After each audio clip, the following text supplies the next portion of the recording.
Alright, here's our second attempt of the day. We're taking on Chaperone, looks like, I think. And we're just gonna do what I should have done in the first place, which was just use Zelgius. Because Zelgius would have pretty much soloed that map. There wasn't anything there that would have really taken him out. I mean, even though he wouldn't have been able to counterattack against Sarah, Sarah wouldn't have been able to kill him, especially because I have Mystic Boost. So she'd be hitting... How does that work again? I think she has to hit his his defense. It stops adaptive damage. I don't know, but I have Mystic Boost, so Zelgius wouldn't have died. But yeah, we're just gonna do it with Zelgius on this one. I think the most threatening unit here is that Crom, but luckily he doesn't have Deadeye or any pre-charge specials, so Zelgius will win that matchup because of that. If he had, like, Crom can actually do it. Like, Crom is actually, I think I said this, top 5 nukes in the game. He's definitely very, very terrifying. Especially when he's in season with Deadeye able to be pre-charged. You don't want to be fighting that. Or even if he has catcher support. Even if he doesn't get the quad off, he's going to hit so hard because he has all of those bonuses. Yeah, it's not going to be a good time. But we're going to avoid him for turn 1. At least I hope so, because it really depends on the movement. As long as he's not getting to... As long as he doesn't use to change fate, we should be fine. I don't think anyone will be in range for him to do so, unless he does to change fate to the left, which he can do, but even if he does that, he won't be able to get any extra movement, so he still won't be able to reach Zelgius. From what I'm seeing here, the dance is going to happen on dual mark. We're going to then be able to take out Kavese. And then we'll probably get Golvig as well. And on turn 2, we gotta figure out how to take out Crom, because I have... well, I think we're gonna be stuck behind these blocks for the most part, so I think it might be all on Zelgius, actually. But we'll see. Excuse me? The trap placements are actually really good for what I'm forced to do because of that. This is probably something that you probably want to try and hit and run, but if you don't take out Crom, you're not going to be able to get very far. You want to be able to take out Crom and probably isolate Eldigan to do this successfully. But here comes the Berserk. Zelgius just wins this because he's an absolute beast. Without mercy. 30 plus 25, 54 damage. That's a lot closer than it looked. And Golvig will not survive. I will triumph. Yep. And from here... yep, we're good. Crom does not reach. The problem is, though, I can't get to Crom. 1, 2. Zolgius has to block this middle row here, so it's not the best idea. I mean, I could, like... But Byleth doesn't kill this Crom. And I'd have to eat Flare plus dual mark. Yeah, we're just going to leave this to Zelgius here, because also I need to leave someone alive so I can get the pots. And it's looking like it's probably going to have to be Eldigan. So I'm going to chill out exactly where I am, I think.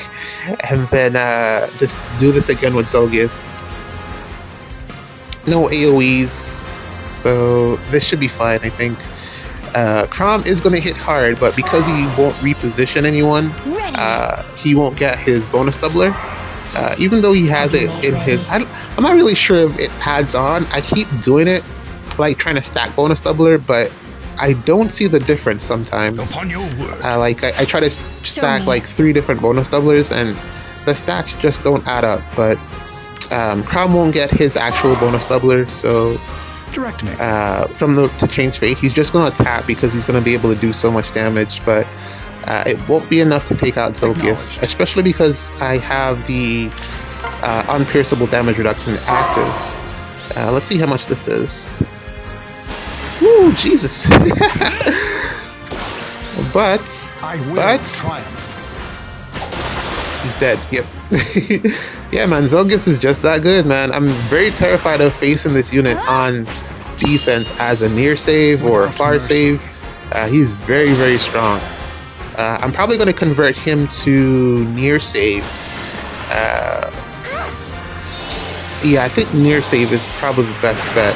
I have a lot of far save options, and if I was going to put him as a far savior, he'd need more investments.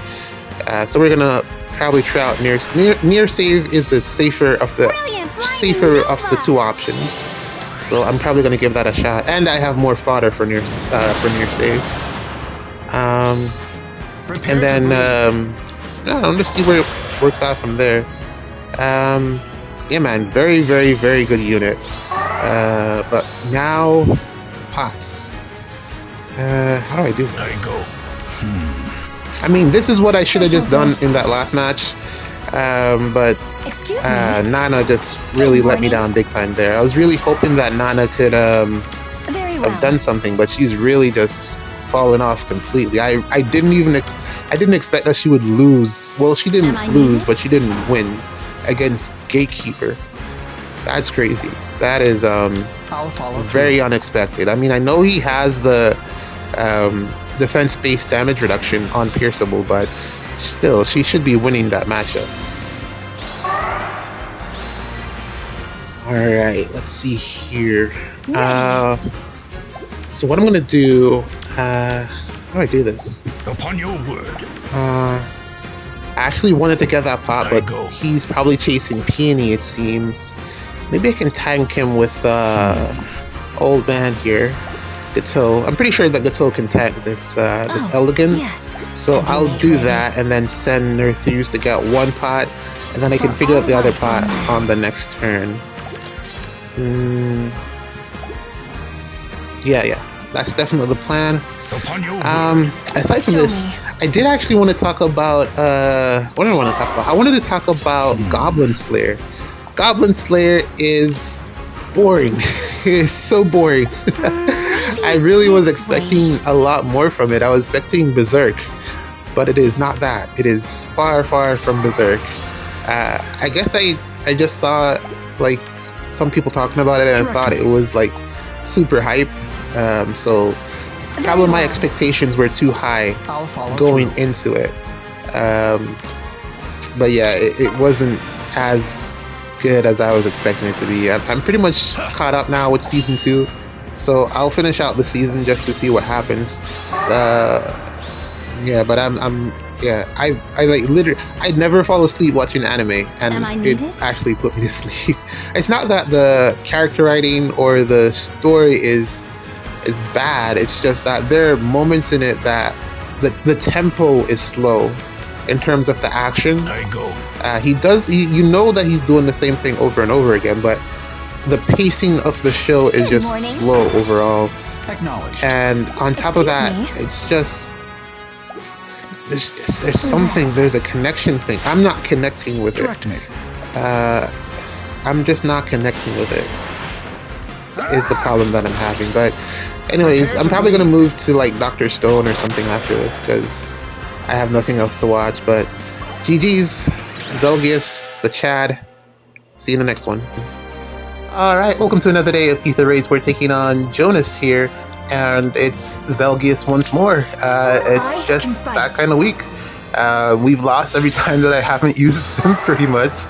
And every time that I've used Zelgius, we've won. So I don't see why not throw him out here again. Yeah, we're gonna put this together and basically get the show going. I am concerned about the Alencia matchup, although I don't think he'll die. But I'll probably go with Fjorm just for that one, and then also for the Yoon matchup as well. But then Zelgius should be able to take on everything else. This is a really nice Black Knight here. I really want a Black Knight copy from Binding Worlds. I like his voice lines. they just hit different, man. I don't know. That fool, that know your place. Ooh, oh, it hits so different.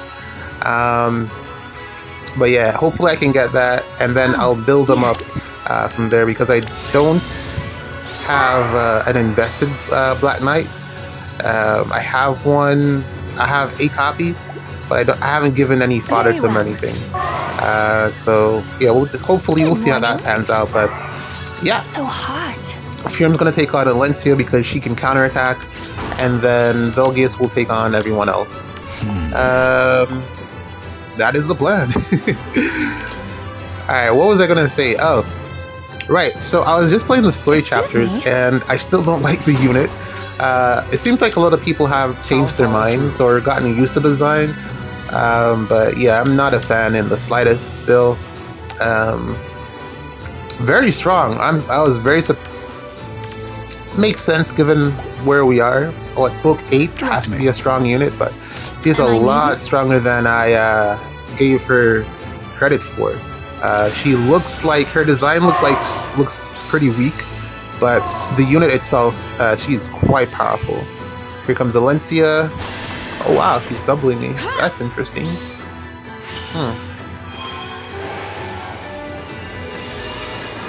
Well, she's getting that extra speed from Not, but she's dead in one hit though. But the fact that she doubled me was pretty interesting there. This is why you need no follow-up against Yoon, because if he hits twice, it's never a good thing. But she's gone. And from here, whoa, how did you get that far? How did you get that far, sir? What are you doing? Okay, armor march, okay. Alright, that makes sense. Alright, so from here, Zelgia should be able to take care of everything else. And all I gotta do now is figure out how to get the pods. But yeah, Renata, very strong. I was very surprised by how powerful she was. It's literally just one chapter, her as the only enemy on the map, and she is so hard to kill. I was very impressed by her as a unit. I saw the stats. I saw her just standing there. I thought, all right, cool. I'll just throw my green sword unit against her. And when I saw that Marita wasn't able to double, I was like, oh, okay, she means business.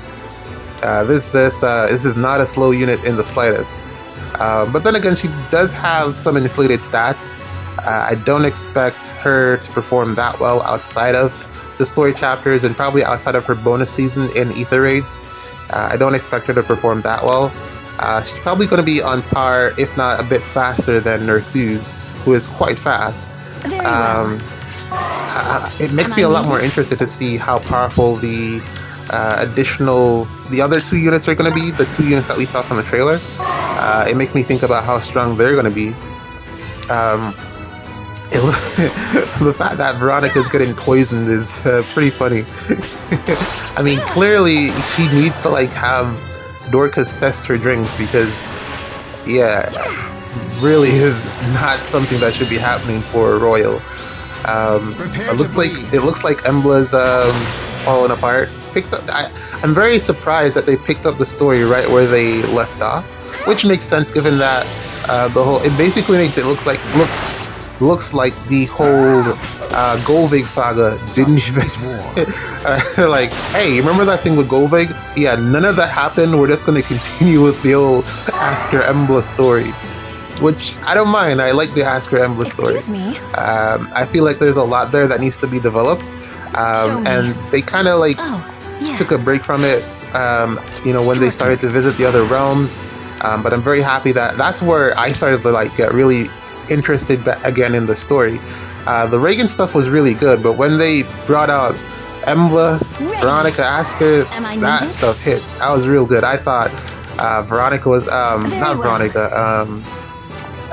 Leticia was an excellent villain. I was really disappointed that they didn't make her a mythic, or at least a dark defense, a legendary, or at least a dark defense mythic. I thought she had the potential to be one of those two things, but yeah, man, I really love that story, and I'm really glad that we're revisiting that discussion, because there's still a lot uncover there. There's a lot more to that story.